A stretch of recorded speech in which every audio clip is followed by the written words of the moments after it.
after 21, and I got this operation, and then I was in a position then to go into the service when the war started in 1942. I went in the Navy, and I found a home there, served aboard an aircraft carrier called the Ranger, and it was the first carrier ever built from the keel up to be a carrier, and the other three carriers were all made from the keel of another ship. So this was quite a history.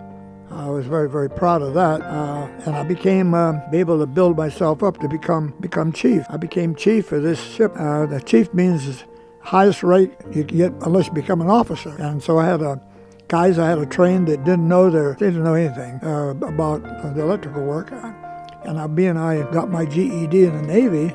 Well, I was an electrician. I was a full-fledged electrician. And when you're full-fledged, the chief I had, his name was Bischoff, and he liked me because he did not know anything about aircraft. I did. He depended upon me because he knew the ship, but he didn't know aircraft. So I had to guide him in regard to problems that the planes would have.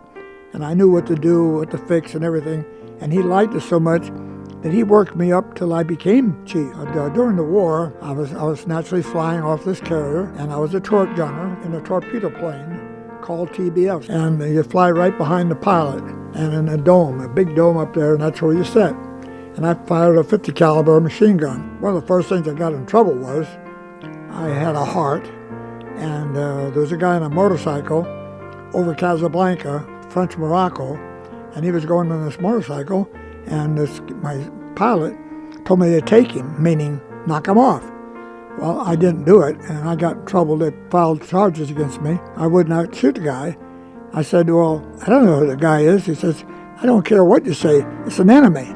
Get him. And then he was right. I was supposed to get him, but I didn't. Then when I came back, well, then I did a lot of things that I didn't like to do by firing on people. I never liked that.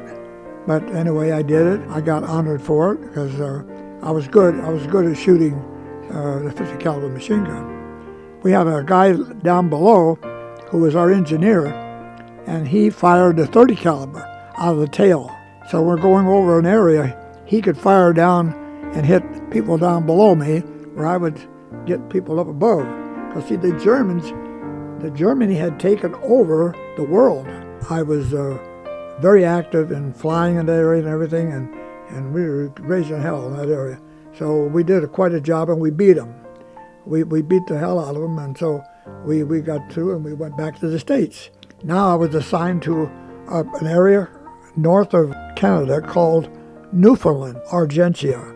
There I was stationed and I became chief, and I was the chief in charge of the operation there. Chief aviation electrician is as far up high as you can go unless you became an officer. We're up in Newfoundland, and it was called the heavy water. Russia had heavy water. So did Norway. So the Germans wanted the heavy water to make the atomic bomb. Because you remember Japan, we wiped Japan off the face of the map practically over there by using the atomic bomb in Nagasaki and Hiroshima. We're there with this powerful tool that we had to get rid of. We had to get it out of there because we didn't want the Germans to get it. If they would have got it, the world would have been different today because they would have used it against us. Our job was to destroy the Germans up there. They were all over the world, except they weren't controlling England and they weren't controlling America. But they had Norway, they had all the other countries, they had everything under their control. The Germans did, the Nazis. Traveled with him an awful lot, even when he was in New Cumberland, flying up and down the Susquehanna. Anyway, he was a good pilot, so I liked to fly with him because he would do daredevil stuff. He'd go up and over backwards.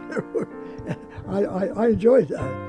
I didn't care about the combat end of it, but I liked the crazy flying. I enjoyed that. Well, except that as young people, is tell the truth and always try to take care of the people because they run the country and not the officials. And as long as you tell the truth, you got no problems. That's the only advice I can give you is always tell the truth.